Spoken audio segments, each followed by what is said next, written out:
Muy bien. Voy a compartirles pantalla para que vean la presentación que tengo ahorita activa.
Dejen que me deje funcionar.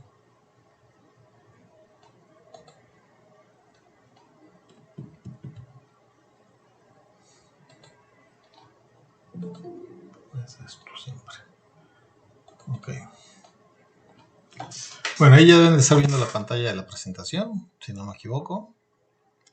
Me pueden decir si ya la están viendo. Ya me contestaron que se escucha bien.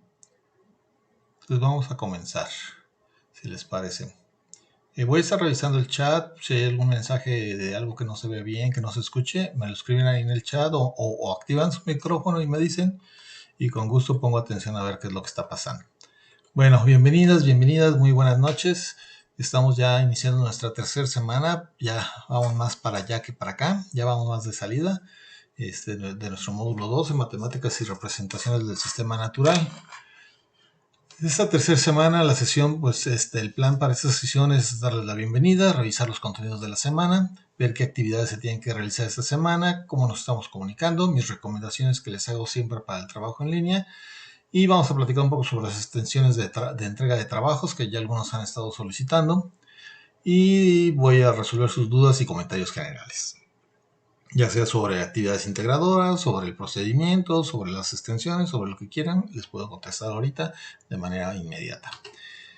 Bueno, el módulo de matemáticas y representación del sistema natural, ya estamos en la semana 3. Recuerden que la semana 3 les había mostrado un mapa de los contenidos. En la semana 3 estamos viendo ya nada más la unidad 2, aunque se siguen viendo temas. En las actividades integradoras todavía se ven temas de la unidad 1. Pero la unidad 2 nos dice, habla de lugares geométricos, conceptos de lo trigonométrico, electromagnética, fuerzas y campos. Déjenme darle acceso a una persona. Ok. Entonces, esta semana se realizan dos actividades integradoras. Recuerden que es la tercera, es la última en la que se van a hacer actividades integradoras. Una de ellas se llama fuerza, carga e intensidad eléctrica. La otra se llama aplicación de leyes eléctricas. También tienen, me parece, una actividad socioafectiva con su tutor. Eso ya lo van a ver con él, o con ella, perdón. Recuerden que también, además de las actividades integradoras, tenemos actividades formativas. Esas yo no las califico, no hay rúbrica. Son cuestionarios, básicamente, que ustedes deben de contestar. Les ayuda a ejercitar los temas de la semana y les da un poco de porcentaje al final en la calificación final del módulo. Es muy recomendable que las intenten hacer, que las realicen. Son como un ejercicio. Nos hemos venido comunicando principalmente por la mensajería, así ha funcionado todo muy bien. Hay quienes me escriben por correo electrónico, también les trato de contestar. En los dos casos contesto en no más de 24 horas, tienen mi respuesta. Recuerden que tenemos también el foro de Aprendiendo esta semana, estamos hablando sobre formas de graficación, que me parece. Entonces, si tienen alguna duda, algún comentario, ahí lo pueden dejar también en el foro de Aprendiendo. Es un espacio, aunque les plantean unas preguntas, pero también es para que compartamos experiencias de cómo estamos haciendo las actividades, etcétera. No pasarse las actividades, compartiendo cómo las están haciendo. Y también tenemos el foro de novedades, que es más que nada es un tablero de avisos. Ustedes aquí no escriben, aquí se les dejan avisos, tanto su tutor como yo y la coordinación académica, aquí les dejan avisos. Mis recomendaciones de esta semana para el trabajo en línea, nuevamente, pues como siempre hay que revisar primero, lo primero que se hace al inicio de la semana es revisar la guía de la semana. Ahí nos dice qué vamos a hacer, qué temas se van a revisar, qué actividades hay que entregar, etcétera. Es altamente y obligatorio que lean y estudien todos los recursos y contenidos del módulo. Si no, no van a poder hacer las actividades integradoras, si no, no van a entender lo que les están preguntando. Entonces, por favor, lean y estudien los recursos y contenidos. Me he dado cuenta de que hay gente que no los lee. La semana pasada pues, se preguntaba, se les hacía una pregunta de qué beneficio tenían las leyes revisadas en esta semana, y había gente que contestaba que las leyes de la termodinámica, que las leyes de Newton, o sea que no leyeron ni los contenidos. Entonces, no pueden hacer las actividades si no han leído y estudiado todos los recursos y contenidos, que están muy sencillos, muy prácticos. Prepa en línea hace muy buenos materiales, entonces hay que aprovecharlos y les sirve de ayuda para que puedan entender las actividades y realizarlas. Hay que revisar las rúbricas de evaluación. Ustedes tienen rúbricas de evaluación para las actividades que yo les califico. Eso sí hay que hacerlo, porque luego ahí hay quienes no entregan la portada, no muestran todas las operaciones. En la rúbrica indica qué se evalúa, y entonces yo tengo que evaluar en base a esa rúbrica. Cada actividad tiene su propia rúbrica y ahí la tienen a la vista. Yo recomiendo que traten de ingresar de manera diaria al aula virtual, de lunes a viernes principalmente. Yo sé que muchos trabajan, que es complicado, más ahora con la situación de emergencia, pero bueno, es una recomendación. ¿Por qué no pueden dejar de entrar a diario? Porque pudiera que hubiera cambios en los contenidos, cambios en las actividades, algún aviso importante y se lo perderían. Recomiendo que traten de participar en el foro Aprendiendo, eso ya se los comenté. Eviten entregas de fin de semana para que no tengan que pedir extensiones. Ojalá lo pudieran hacer, entregar antes de tiempo. Esta última semana la mayoría entregó trabajos el domingo. Todos los trabajos que se entregan el domingo los termino calificando hasta el día de hoy, miércoles, porque son tantos que no es posible llevarlos a cabo. Sábado y domingo entregan casi todos. Entonces es recomendable que entreguen de lunes a viernes. Finalmente, evitar el plagio o copia de trabajos. Yo he visto muchos trabajos que son copia, algunos les he hecho anotaciones o les he informado cuando son muy evidente la copia, muy obvio. Pero también he visto que se están copiando ya algunos trabajos. Tengan cuidado, evítenlo por favor, les puede afectar mucho en un futuro. Ya esta semana están comenzando a pedir más extensiones. Recuerden que las extensiones se piden solamente de actividades de la semana pasada. Hoy miércoles es el último día para solicitar extensiones de la semana pasada, porque tienen 72 horas para solicitarlas, 3 días. Cuando soliciten una extensión ya deben de tener lista la actividad y simplemente mandar un mensaje: ya tengo mi actividad lista. Se supone que las extensiones se solicitan solo en una situación extrema de salud grave, de un familiar muerto grave. Incluso las indicaciones que tenemos es que deberíamos de pedirle un justificante médico en caso de que me digan que se enfermaron. Pero también nos han estado pidiendo que les demos oportunidad debido a la situación de la emergencia, la contingencia, que está difícil la situación. Pero aún así les pido por favor que traten de no abusar. Sí se entregan extensiones, pero les va a afectar en su calificación, porque todos van a sacar una calificación más baja por no entregar a tiempo. Este mensaje lo dejé también en el foro de novedades, ahí lo pueden revisar. ¿Alguna duda, algún comentario hasta aquí? Esta es nuestra tercera semana, ya estamos por concluir. ¿Todo bien? ¿No tienen como alguien que quiera ver algún asunto en particular? ¿O nos vamos directo a ver las actividades integradoras? ¿Cómo ven? ¿No hay dudas? ¿No hay comentarios? Procedemos entonces a ver las actividades integradoras, si quieren.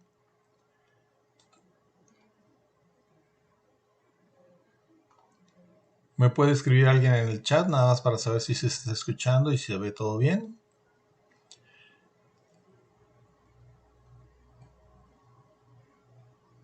Ok, Karina, muchas gracias. Eso me da tranquilidad porque nadie me contesta y digo, ¿qué pasará? Capaz que se perdió la comunicación. Bueno, vamos entonces a continuar. Voy a seguir compartiendo la pantalla. Las actividades integradoras de esta semana están más tranquilas después de la tremenda actividad de la semana pasada. Pero les recuerden que les dije, la actividad de la semana pasada es la más pesada para mí, desde mi punto de vista. Y esta ya no está tanto, está más tranquila. Yo creo que ya se van a sentir más relax en hacerla. Y es casi que puro reforzamiento, todo ya lo hemos visto, ya lo conocen, vamos a revisar qué es lo que hay que hacer. Tenemos dos actividades. La actividad integradora 5 nos dice que Adriana encontró un cristal precioso, o sea, una piedra por ahí. En el laboratorio de mineralogía determinan que el cristal está compuesto por dos iones. Dos iones son elementos como los electrones, los protones, son partículas elementales que se pueden cargar, los cuales se encuentran a una distancia de 5 micrómetros. Recuerden que 5 micrómetros se expresan igual a 5 por 10 a la menos 6 metros. Y con una carga de 5 microcoulombs, una de esas partículas, el ion A, y la otra partícula de menos 7 microcoulombs. Recuerden también que los microcoulombs equivale a 7 por 10 a la menos 6 coulombs. Ahorita lo vamos a ver con más claridad. Y luego él piensa el punto 1. Dice, para conocer la mayor profundidad de la estructura del cristal, realiza lo siguiente. 1.1. Calcula la fuerza eléctrica entre el ion A y el ion B. Eso ya lo hemos hecho, ya lo llevamos haciendo, esta es la tercera semana que lo vamos a hacer, así que ya esto ya es facilísimo para ustedes. Y luego nos preguntan, con base al resultado obtenido, indica si esos iones se atraen o se repelen y explica por qué. Luego en el punto 1.3 responde hacia dónde se va el ion A, o sea, este ion A, hacia dónde se va, hacia acá, hacia acá, hacia acá. Cuando se relaciona con la fuerza, cuando se relaciona su fuerza con la del ion B, o sea, al decir que cuando se relaciona, pues se refiere a sus cargas, al tamaño de la fuerza y a sus cargas, la polaridad. A la derecha, a la izquierda y por qué. Nomás es dos opciones, a la izquierda o a la derecha. O sea que este dibujito, que aunque está un poquito inclinado, debemos de pensar que está como plano y hay que pensar que si se va hacia la derecha o si se va hacia la izquierda. ¿Ok? Esa es la primera pregunta. Luego nos dice dos. Dice que en medio de los iones se coloca un elemento P, una partícula de prueba. Hagan de cuenta que alguien puso ahí una pestañita o algo. Y eso hace que los iones se separen, se vayan a esta distancia. Entonces ahora los dos iones se encuentran a una distancia similar de 0.07 micrómetros para acá y para acá, ¿no? En total son 0.14 micrómetros. Nos dicen que ya que está así, determinemos la fuerza del campo eléctrico en el punto P, originado por las cargas de los iones A y B. Y nos dan incluso la fórmula, así que ya no hay que hacer otras cosas. Aquí ya no hay que sustituir estos valores. La distancia es la distancia esta de aquí al punto P. No es toda la distancia, porque no nos están pidiendo la distancia entre el A y B, sino al punto B. Y por eso las cargas se suman, Q1 más Q2. Pues si nada más fuera una sola carga, la ecuación sería nada más aquí Q1 y la distancia es a la carga. Entonces aquí la distancia es la misma y las cargas están a esa misma distancia. Entonces nada más es una sola vez, 0.07 elevado al cuadrado. Ahorita lo vamos a hacer. Con base al resultado obtenido, ¿cuál es el sentido del campo eléctrico en el punto P? ¿Izquierda o derecha y por qué? Ojo, de izquierda o derecha y por qué. Con base en tus resultados anteriores y suponiendo que los iones A y B y el elemento P generan un campo magnético, realiza el bosquejo. Entonces, determina que esos elementos justifica su dibujo. O sea, aquí les pasa eso y hay que hacer un bosquejo del campo magnético, suponiendo que estos dos generan un campo eléctrico. Entonces ahora vamos a ver qué dice, mencionar tres situaciones donde se observan campos eléctricos y la importancia de conocer su intensidad. Y ya, esa es la actividad 5, luego viene la actividad 6. Déjenme irme hasta acá porque aquí hay un sitio web que me interesa compartir con ustedes. Eso lo voy a copiar esa liga para abrir el sitio, que es importante, que ahorita lo vamos a revisar. Con eso se resuelve una de las actividades. y nos va a quedar mucho más claro como este de aquí. Ok, déjenme lo copio y lo abro en una página web. Ok, bueno, lo voy a dejar aquí nada más para ahorita que entremos y que ocupemos ese sitio. Vamos a resolver entonces la primera actividad. La actividad integradora 5 yo la tengo aquí a la vista. Ok. Y aquí está toda la información. Igual, Adrián encontrar un cristal precioso, etc, etc, etc. Y ya nos dicen, nos dan los datos originales, nos dicen lo que hay que hacer. Calcular la fuerza eléctrica entre el ion A y ion B. Les decía, esto es lo que hemos hecho todas las semanas pasadas. Usamos la ley de Coulomb, que ya la conocemos, su fórmula, para calcular la fuerza entre dos cargas, carga A, carga B, una constante de proporcionalidad y la distancia que las separa. Ya somos expertos en esto. Y luego, con base al resultado, indica si esos iones se atraen o se repelen. Explica por qué. Responde hacia dónde se va el ion A cuando se relaciona su fuerza con el ion B, a la derecha o a la izquierda. ¿Ok? Entonces vamos a resolverlo. Nada más les quiero comentar que, como siempre, yo no voy a usar los datos del problema. Estos son los datos del problema. Originales son estos, perdón. Una carga positiva de 5 microcoulombs y una carga negativa de menos 7 microcoulombs. Yo no voy a usar esos datos, una distancia de 5 micrómetros separándolos, tampoco voy a usar ese dato. Yo voy a usar estos datos para mostrarles cómo se resuelve un problema de manera similar. Entonces, yo voy a usar, en vez de 5 microcoulombs, voy a usar 4 microcoulombs. Y en vez de menos 7, bueno, eso sí lo dejo igual, menos 7, la distancia la disminuyo un micrómetro, perdón, y va a quedar de 4 micrómetros, o sea, 4 por 10 a la menos 6 metros. La constante de proporcionalidad es la misma de siempre, por eso es una constante, y va a sustituirse en esta parte de la fórmula de la ley de Coulomb. Usamos la ley de Coulomb para conocer la fuerza entre dos cargas, carga A, carga B, la distancia que la separa elevada al cuadrado. Toda esa información la tenemos. El ion A viene a ser la carga A, el ion B es la carga B, la distancia es 4 por 10 a la menos 6 metros. Hacemos lo que hemos venido haciendo toda la semana. Sustituimos valores en la fórmula. Aquí los volví a escribir yo, nada más para que fuera más claro. La carga A, la carga B, la constante de proporcionalidad. Todo eso ya lo tenemos y hay que sustituirlo en la fórmula de la ley de Coulomb. Y aquí lo tenemos. La constante de proporcionalidad, el valor de la carga A, el valor de la carga B. Bueno, esto lo podemos poner como Q y QB. ¿No?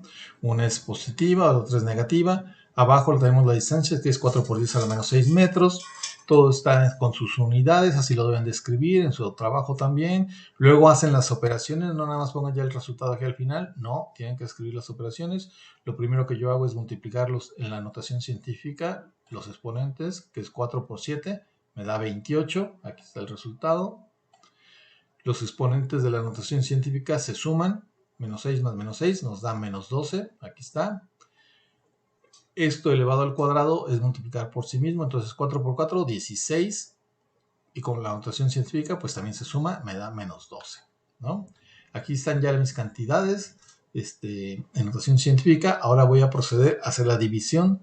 Divido 28 entre 16, me da 1.75, negativo obviamente. Este es el resultado de esa división. Y recuerden que la notación científica, aquí lo puse, cuando tenemos un número de arriba, se resta con el de abajo. Entonces es menos 12 menos menos 12.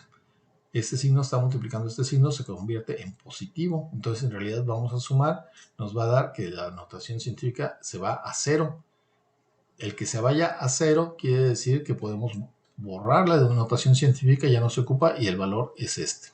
Por eso lo puse aquí así, ya nada más, sin nada de notación científica, es 1.75.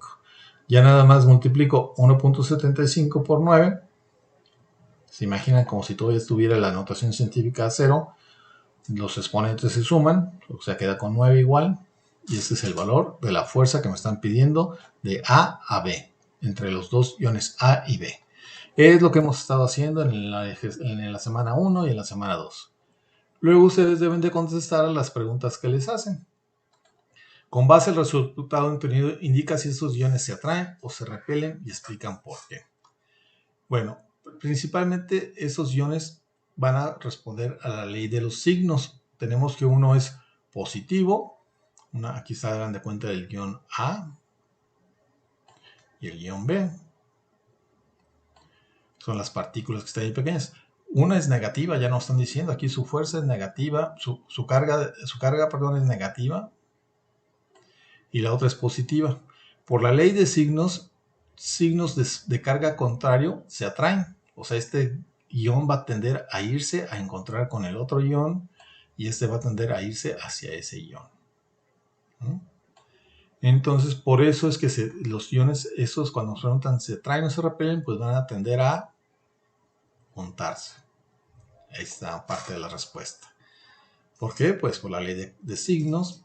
El que la fuerza sea negativa es que eso se consideraría si fuera en un plano cartesiano, no nos afecta, pero lo importante es que por los signos de las cargas, estas tienden a atraerse. Y luego nos pregunta, ¿hacia dónde se va el ion cuando se relaciona con la fuerza del ion B? Bueno, la fuerza del ion A va a tender a ir hacia acá, porque quiere juntarse con el ion B. Entonces, ¿hacia dónde se va a desplazar? Pues hacia la derecha, ¿no? ¿Por qué? Bueno, nuevamente por la ley de los signos y porque tienden a juntarse, tienden a atraerse. Y en la posición en la que están indicados en el dibujo, se desplazaría hacia la... Ustedes ya saben hacia dónde. No les contesto directamente. Y con esto estaríamos contestando la primera parte del problema. Luego nos dicen que se modifica la situación, se pone un punto P en medio de los dos iones y eso hace que se separen o se muevan. Se encuentran ahora los iones a punto 14 micrómetros. Nos dice ¿qué vamos a hacer? Determina la intensidad del campo eléctrico. Esta es otra variable eléctrica. Nos están pidiendo la intensidad del campo eléctrico en el punto medio P, que es originado por las dos cargas, la A y la B. Y nos dice ahí el problema, tenemos que usar esta fórmula, no vayan a usar otra, porque luego hay alguien, no sé de dónde saca otra fórmula diferente y no. Nos están diciendo que usemos esta fórmula, porque esta es la fórmula que nos da la intensidad del campo eléctrico de dos cargas que se encuentran a una distancia exactamente igual, porque es una sola distancia. Si nomás, esta fórmula es para una sola carga, pero como son dos, por eso se está sumando la siguiente, pero se encuentran a la misma distancia. Con base a tus resultados anteriores y suponiendo que los iones A y B y el elemento P generan un campo magnético, realiza el bosquejo del campo que se determina con estos elementos. Justifica tu dibujo. Bueno, vamos a resolverlo. Es muy fácil nuevamente. Usamos la ley que nos mandan aquí, la fórmula, perdón. Yo voy a cambiar nuevamente los datos. Recuérdense, yo estoy usando una carga positiva de 4 microcoulombs, una carga negativa de menos 7 microcoulombs. La distancia la voy a dejar igual que está aquí en el problema. Dice que es de punto 14 micrómetros, pero como está el punto P a la mitad, quiere decir que hay 0.07 micrómetros entre cada carga. Y así está dibujado en su problema. En el problema así aparece realmente. Ahí les ponen hasta el dibujo. A ver si me permite entrar todavía. Me cortó la sesión.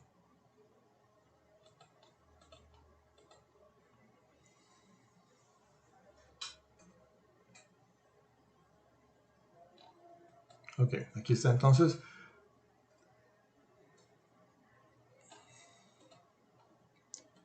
Entonces aquí está, y les decía que aquí nos dibujan.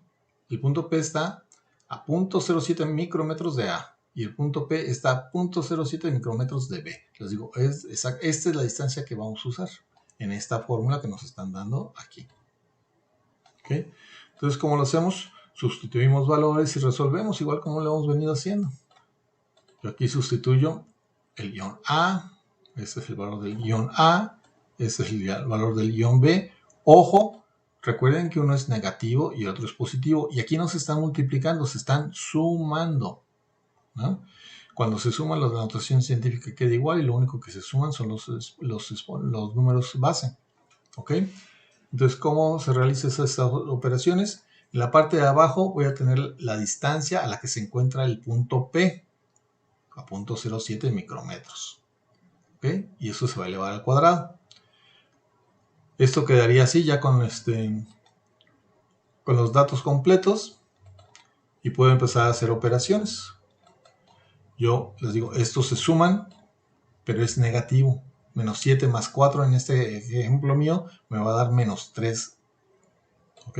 Se restan. El exponencial queda igual, porque es una suma.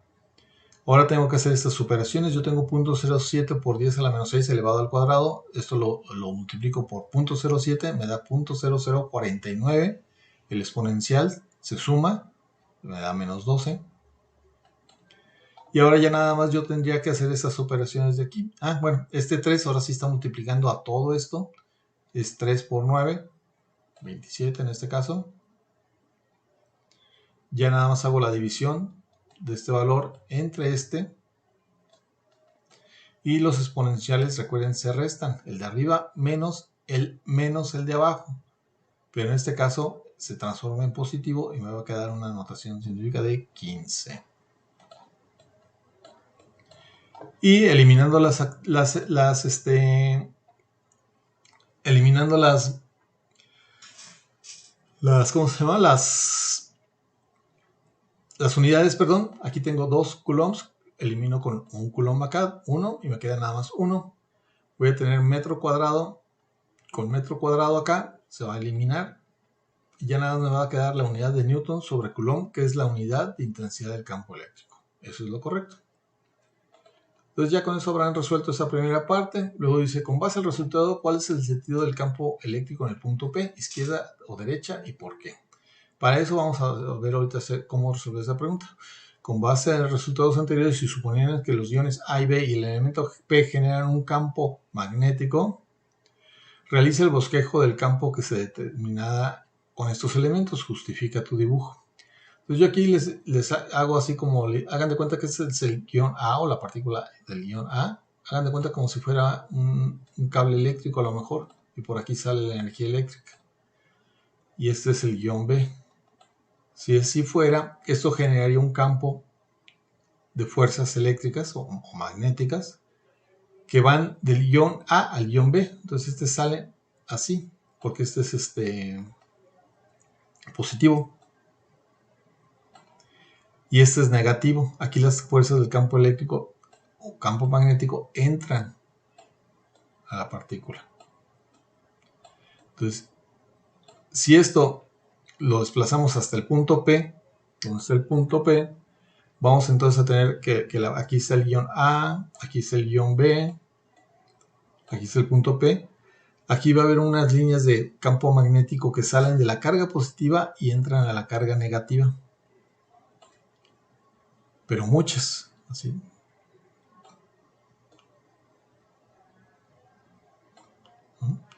Entonces, este es el dibujo del campo magnético que se va a generar.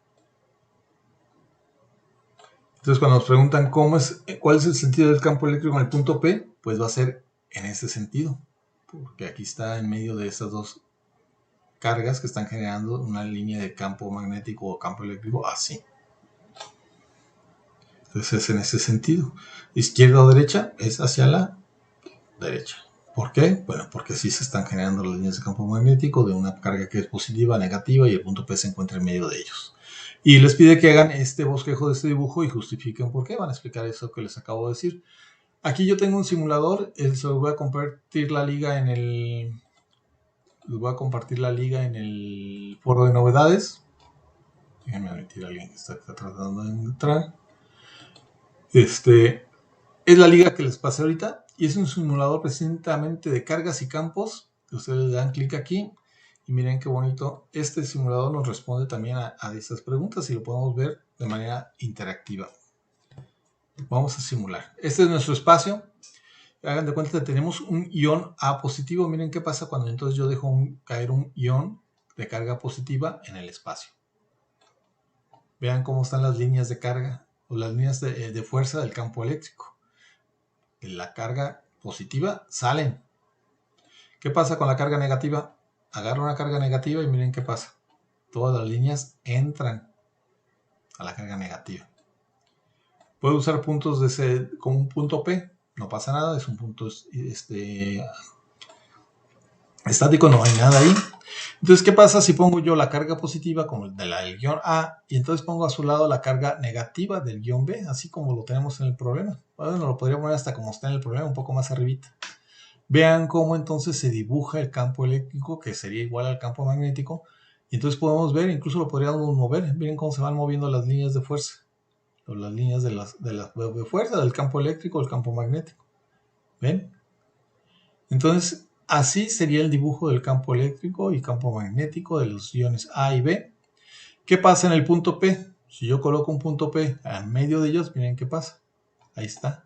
Ese es el sentido del campo eléctrico en ese punto. Si yo lo muevo, ven cómo va cambiando el sentido del campo eléctrico. Aquí ya está en ese sentido. Aquí está así. Lo pongo hasta acá. ¿Ven? Y va disminuyendo en intensidad conforme se aleja de las cargas. ¿Okay? Entonces ustedes van a tener que hacer este dibujo, mostrar este dibujo y explicarlo. Hay quienes han usado este simulador, le toman una captura de pantalla y lo colocan. Está bien, es válido, pero también pueden hacerlo a mano, porque incluso la actividad dice que lo hagan a mano, que hagas un bosquejo del campo magnético y hacia dónde apunta el campo en el punto medio P. Eso es lo que acabamos de mostrar. Entonces aquí ustedes lo van a justificar, hacen el dibujo como este que hice aquí yo, feito, pero lo hacen bonito, o copian un poco este ejemplo y lo explican. Y con eso habrán concluido ya la actividad 5. Ya nada más les preguntan, les dice, menciona 3 situaciones donde puedes observar campos magnéticos, ahora sí son campos magnéticos, y la importancia de conocer su intensidad. Los campos magnéticos son los que se generan con imanes, pero también los motores, los transformadores, los alternadores, todos ellos funcionan en base a campos magnéticos. Y es importante conocer la intensidad para resolver problemas de este tipo, para manipular las ventajas que nos da el campo magnético. Un motor funciona si conocemos la intensidad del campo magnético, podemos controlar la velocidad, o un alternador también. O sea, por eso es importante. No vayan a contestar por ahí, alguien ya copió una respuesta por ahí que pasan en todos lados, que es importante conocer la intensidad porque si no nos puede dañar el cerebro, que porque se nos meten las ondas, los campos magnéticos en la cabeza. No, eso no es el caso. Nos están preguntando en base a lo que hemos aprendido en esta semana, para qué sirven los campos magnéticos, y en base a eso debemos de responder por qué es importante conocer su intensidad, pues para resolver problemas de este tipo, para manipular el campo magnético y obtener beneficios en motores, alternadores, en imanes, en bocinas, ¿no? Muchos lugares donde las brújulas, sistemas de posicionamiento global, etc.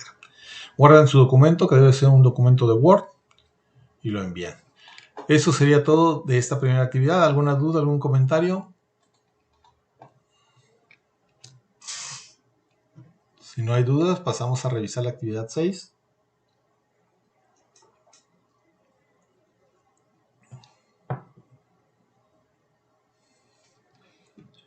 Bueno, parece ser que no hay dudas, entonces vamos a pasar a revisar la siguiente actividad, que es la actividad integradora 6. La actividad integradora 6 nos dice, es nuevamente, como hemos venido trabajando, ya también es la tercera semana que vamos a trabajar con este tipo de problemas, y esos son los sencillos, digamos. Nos dicen que hay un calentador eléctrico, hagan de cuenta un calentador eléctrico de agua, de esos de paso, no sé. Y dice que calienta 110 litros de agua, con una corriente de 20 amperes y 140 volts. El calentador calienta el agua de 15 a 50 grados en 1 hora 36 minutos. Supongamos que tu familia está compuesta por 4 personas y usan aproximadamente 220 litros, o sea, el doble. Lo tendrán que calentar 2 veces, ¿verdad? Litros de agua caliente para bañarse, con un costo de 15 pesos por kilowatt hora. Recuerden que eso se lee como kilowatt hora, no kilovatio. Es kilowatt hora y se expresa así, kWh. La primera pregunta que nos hacen, ¿cuál es la potencia eléctrica del calentador en kilowatts? Bueno, estos son los datos del problema. Yo no lo voy a resolver con los datos del problema original. Ustedes lo hacen. Yo lo voy a resolver con unos problemas un poquito cambiados. Corriente, en vez de ser 20 amperes, yo uso 30 amperes. Y el voltaje lo dejo igual, no se preocupen. Entonces, tenemos la ley de Watt. ¿Qué nos dice la ley de Watt? Que la potencia es igual al voltaje por la corriente. Yo conozco la corriente, conozco el voltaje. Puedo sustituir en mi fórmula de la ley de Watt esos valores. Aquí está el voltaje, aquí está la corriente. Yo puse 30, pero ustedes van a poner 20. Realizan las operaciones, que nada más es multiplicar. Y en mi caso me da que son 4200 watts. Ok, ya encontré la primera pregunta. Pero me dicen que lo quieren en kilowatts. Entonces tengo que hacer una regla de 3, recuerden, ¿no? O simplemente dividir 4200 entre 1000 para convertir a kilowatts. Y me queda 4.2 kilowatts. ¿Ok? La siguiente pregunta, 1.2. ¿Cuál es la energía que gasta el calentador en media hora? Ojo, aquí pregunta en media hora nada más. Escribe el resultado en kilowatt hora. Nosotros tenemos una fórmula, bueno, aquí dice, considera que la potencia es la energía utilizada por unidad de tiempo y nos dan la fórmula, potencia es igual a la energía sobre tiempo, donde si la potencia se mide en kilowatts y el tiempo en horas, la energía se medirá en kilowatt hora. Entonces yo de aquí, de esta fórmula de potencia es igual a la energía sobre el tiempo, despejo la energía. La T que está dividiendo pasa multiplicando y la P que está multiplicando pasa dividiendo y me queda esta fórmula para la energía. La energía es igual a la potencia por el tiempo. ¿Qué es lo que nos dice aquí? La energía es una unidad de tiempo. Yo conozco, ya tengo en kilowatts la potencia, que es 4.2 kilowatts. Me dice que cuánto se gasta en media hora. Pues simplemente media hora, aquí lo escribí, media hora es 1 sobre 2, es igual a 0.5 de horas. Esa es la cantidad expresada en horas, media hora. Entonces, lo único que tengo que hacer es multiplicar la potencia, que son 4.2 kilowatts, lo que encontré, por el tiempo en horas, que son 0.5 horas, y este es el resultado en kilowatt hora. Listo, ya estuvo. La siguiente. Aquí mismo tienen ustedes que hacer una gráfica del resultado de la energía que gasta el calentador y explicarla. Esa gráfica ya la hemos visto cómo se hacen, es muy sencillo. Ustedes pueden usar Excel, pueden usar GeoGebra, o pueden hacerlo a mano. Van a tener que hacer un eje, un plano cartesiano es gráfica el resultado de la energía que gasta el calentador y explícala. Entonces ustedes van a poner aquí tiempo y acá energía, ¿no? Que es esta energía. Y entonces van a poder calcular, pues si quieren, primero empiecen por esa cantidad de 0.5 horas. 0.5 horas es aquí, 0.5 horas. Aquí es 1 hora, 0.5. Aquí ya serían 2 horas, entonces aquí es 1 hora. Aquí son 2 horas, y así lo van haciendo. 2.5, 3 horas. Esto es el tiempo. Y en la energía lo pueden hacer también con escala de 1. Aquí es 1 kilowatt hora. Aquí es 2 kilowatts. Entonces van haciendo el cálculo, por ejemplo, para cuando es 0.5 y son 2.2 kilowatts hora, la energía es de 2.1. Entonces aquí, 0.5, la energía es 2.1, va a empezar por aquí. Y luego calculan para 1 hora, a lo mejor les va a dar por acá. Para media hora más, les va a dar por acá. Así. Y así lo van graficando hasta que les dé la gráfica de la energía. ¿Y qué van a explicar? Pues que es una gráfica lineal, porque esta es una ecuación lineal, se está multiplicando por un factor que nos va a dar este tipo de gráficas. ¿Ok? Eso es lo que van a hacer aquí. La pueden hacer a mano, la pueden hacer en Excel. Si la hacen a mano, háganla bonita, no como yo. Y luego les dice, con el resultado del gasto de energía obtenido, ¿cuál es el costo de tu familia paga diariamente por bañarse, considerando que gastan 220 litros de agua? Eso es importante aquí, a ver, gastan 220 litros de agua calientita. Entonces calcule el costo, lo que vamos a resolver, ojo, no resuelvan aquí nada, en el 1.4 nomás está explicando, lo que vamos a resolver es el 1.41 y el 1.42. ¿Okay? Calcule el costo de usar la cantidad de agua que se calienta en media hora. ¿no? Que es la capacidad máxima del calentador. No sé por qué dice así. Pero en media hora. Del problema tenemos que el costo por hora del kilowatt, es 15 pesos. Yo necesito saber cuánto kilowatt se gasta en media hora para calcular el costo, ¿no? Entonces, primeramente, en media hora, aquí está más abajo, pero no se va a conocer. El costo por media hora que calientan cientos de litros, ya me confundí un poco, perdóname. El costo por media hora está acá. En media hora, nosotros ya resolvimos acá arriba cuánto de lo que teníamos. En media hora tenemos una energía de 2.1 kilowatt hora, ¿no? Por media hora. Entonces lo único que tengo que hacer es calcular. Ese es el resultado. Sustituyo yo ese valor, 15 pesos que cuesta el kilowatt, por los kilowatts usados en media hora, y ese es el valor,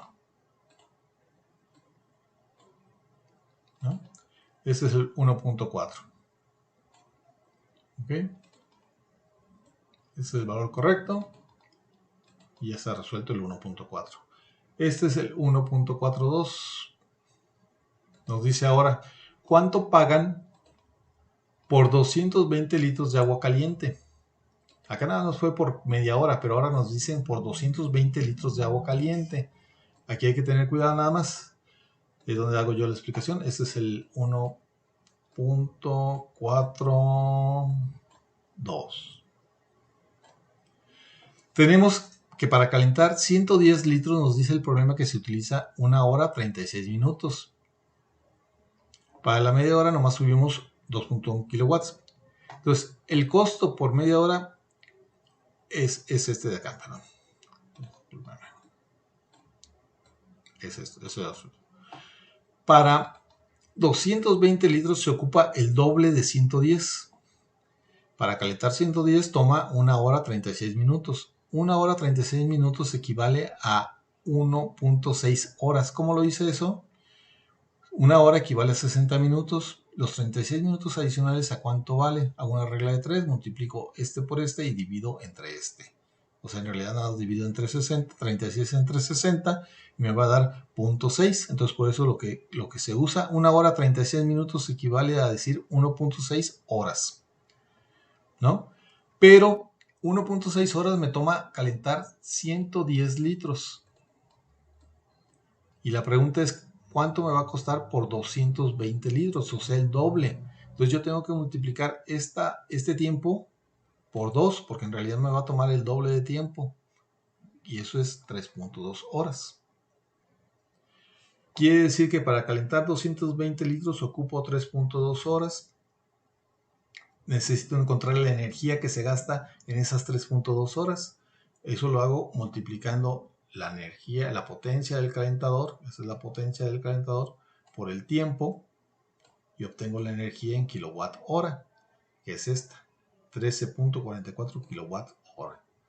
Este es los kilowatts horas que me ocupa calentar 200 litros, lo multiplico por lo que cuesta el kilowatt, 15 pesos, por 13.44, me va a dar 201.6 pesos por calentar 220 litros de agua.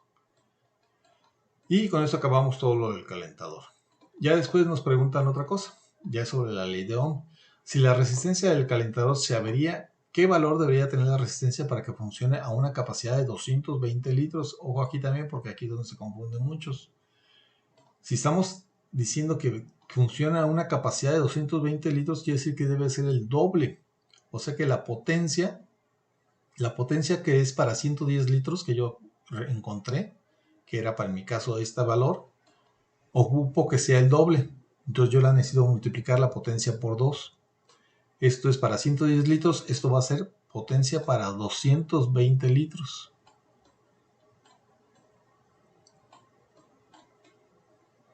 ¿Ok? Ese es el valor, 8000, el doble. Ya con ese valor de potencia, entonces yo puedo utilizar la ley de Ohm primero tengo que una fórmula por ahí que me dice que esta es la potencia, perdón, la ley de Watt. Y aquí yo puedo despejar la I. Recuerden que la I pasa para este lado, la P pasa para este lado. Entonces, la I es igual a la potencia entre el voltaje. Esta es la que se mueve para acá, perdón. Esto se pasa para acá dividiendo. Entonces, la potencia la conozco, 8400 watts. El voltaje lo conozco desde el problema, dato también del problema. Y esto me va a dar 60 amperes. Ya con los amperes puedo aplicar ahora sí la ley de Ohm. Hay una fórmula de la ley de Ohm que dice voltaje es igual a resistencia por corriente.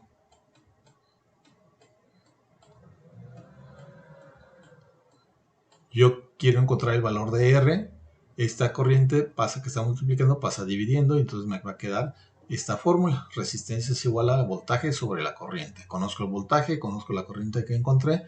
Este es el valor de la resistencia. Entonces nada más aquí deben de tener cuidado de que no se confundan, porque dice a 220 litros y luego hacen sus valores para el valor normal de una potencia de 4200 watts, pero no es así, es el doble. Entonces este es el procedimiento correcto. Ya finalmente les preguntan, no, falta todavía lo de la presión hidrostática. Esto está sencillo, no se preocupen, no se asusten mucho. Ahora, el calentador dice que tiene una forma cilíndrica, aquí yo lo dibujé, donde hay un radio de 26.5 centímetros y un alto de 50 centímetros, estos son los 50 centímetros de altura, con una capacidad de 110 litros de agua, aquí caben 110 litros, y nos piden que encontremos primeramente, aquí ya es donde hay que resolver, la presión hidrostática en el fondo del calentador cuando se encuentra lleno de agua. Anota su resultado en kilopascales, ¿no? Vamos a resolver eso primero y luego vemos el siguiente punto. Aquí está, yo lo resolví así. ¿Qué datos tengo del problema? Tengo que la densidad del agua, y esto es un valor que viene en sus apuntes, es esta. Eso es una constante. La densidad del agua es de 1000 kilogramos por metro cúbico. Como estamos hablando de un volumen, es metro cúbico. El valor de la gravedad es de 9.81 metros por segundo al cuadrado. La altura del cilindro es de 50 centímetros, pero hay que convertirlo a metros, son 0.5 metros. Yo voy a cambiar aquí el dato, no voy a usar este valor, voy a usar 60 centímetros para hacerlo un poco diferente. Y lo convierto a... Bueno, no voy a usar 60 centímetros, estoy usando 40 centímetros, perdón. 40 centímetros, y eso equivale a 4.4 metros. El radio lo voy a usar de 0.28. O sea, esos son mis datos. Ustedes no vayan a usar los datos originales del problema.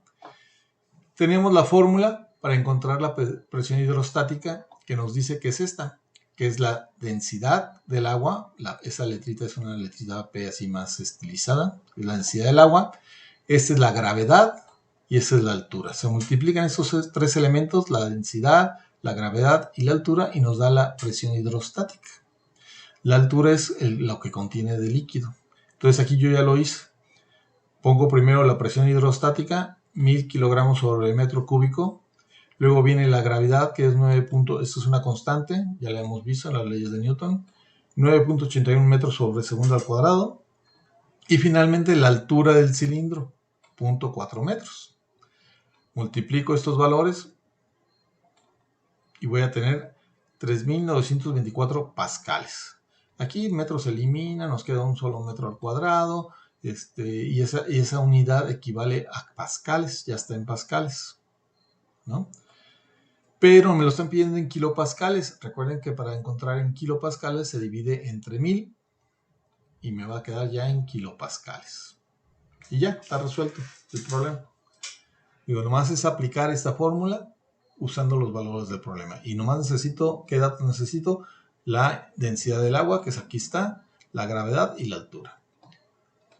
Luego la siguiente parte nos dice el regulador de la temperatura dejó de funcionar, por lo que la temperatura en el agua interior se evaporó totalmente, lo que provocó que el calentador se llena de vapor. El calentador contenía agua líquida hasta la mitad antes de que comenzara a funcionar. Entonces, ¿cuál será la densidad de vapor al interior del calentador? Considera que un litro de agua tiene una masa igual a 1 kilogramo. Estos son datos importantes que ahorita vamos a revisar. Primeramente necesitamos encontrar la fórmula para encontrar el volumen del cilindro. Recuerden que teníamos un cilindro aquí, con una altura. Lo que nos dice ahora es que se descompuso la resistencia y teníamos la mitad de agua. O sea, la mitad de 110,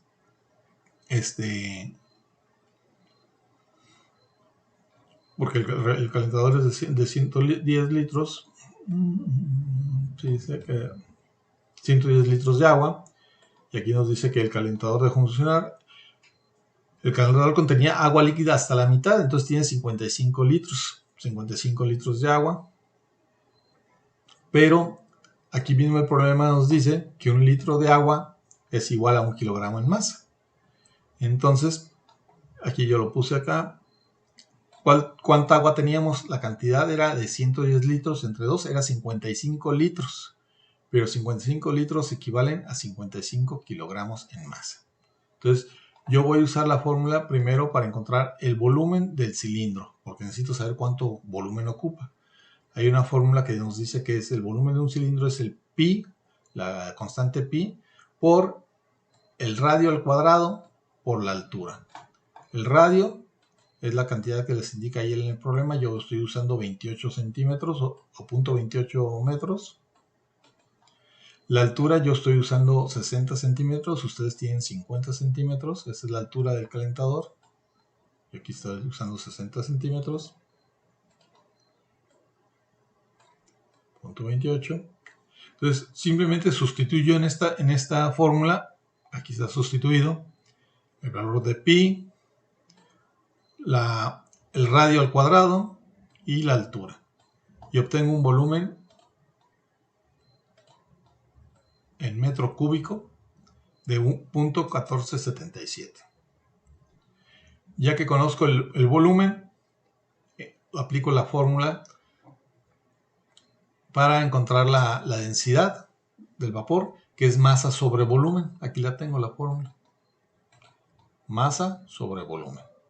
Pero me dice que la masa de 1 litro de agua es igual a 1 kilogramo de agua. Y yo tengo 55 litros, quiere decir que la masa es 55 kilogramos. El volumen ya lo encontré, es este valor. Lo pongo abajo. Entonces quiere decir que la densidad del vapor va a ser de 372.77 kilogramos metro cúbico. Ese es el valor que estoy buscando. Y ya, quedó resuelto.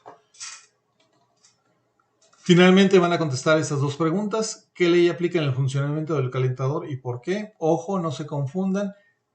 ¿Qué ley aplica en el funcionamiento del calor? En un calentador eléctrico hay varias leyes que están ahí presentes. Pero la que explica el funcionamiento del calor es una ley que nos dice cómo se transforma la energía eléctrica en calor o la energía eléctrica en trabajo. Y empieza con una letra parecida a esto. Luego dice, ¿qué ley se aplicó para reparar el calentador y por qué? El calentador se daña la resistencia. Entonces, ¿qué ley usamos para encontrar el valor de una resistencia? ¿No? Eso lo hicimos por acá. No me acuerdo dónde quedó. Bueno, pero si cuando se dañó por lo de la resistencia, usamos una ley que nos marca cómo encontrar las resistencias. Hay una ley de Ohm que habla sobre eso, que es voltaje igual a resistencia por corriente, y desde ahí despejamos. Entonces, eso es lo que respondería.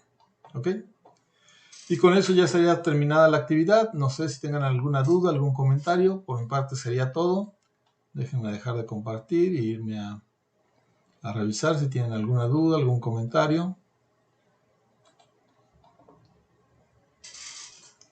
Si no hay dudas, les agradezco que me hayan acompañado. Recuerden que la sesión va a quedar grabada, la pueden revisar después. Les paso el link al rato de la grabación. La revisan con calma, la pueden pausar, la pueden continuar, la pueden detener, la pueden ver las veces que gusten, la pueden compartir. Pero sí les recomiendo mucho que sigan todos los pasos que les indiqué para que tengan certeza de que van a obtener un 100% de calificación. Claro que tienen que revisar la rúbrica porque ahí vienen otras cosas que se evalúan, como que tenga portada, la portada con datos de identificación, que estén todo bien limpio, bonito, presentable, que respondan de manera correcta, que no copien, que no peguen. Todo eso se ve en la rúbrica. Bueno, pues parece ser que no hay dudas. Les agradezco a los que hayan estado aquí acompañándome. Veo a 4, a Julio, a Jackie, a Gabriel y a Rodrigo. Pues muchas gracias. Gracias, Julio. Espero que les ayude lo que les acabo de mostrar. De todos modos, les recuerdo que estoy en la plataforma para que me dejen ahí sus mensajes, si solicitan alguna ayuda, etcétera. Con gusto estoy ahí para apoyarles. Que descansen, que pasen bonita noche. Saludos a todos y a todas. Gabriel, gracias por acompañarnos. Hasta luego.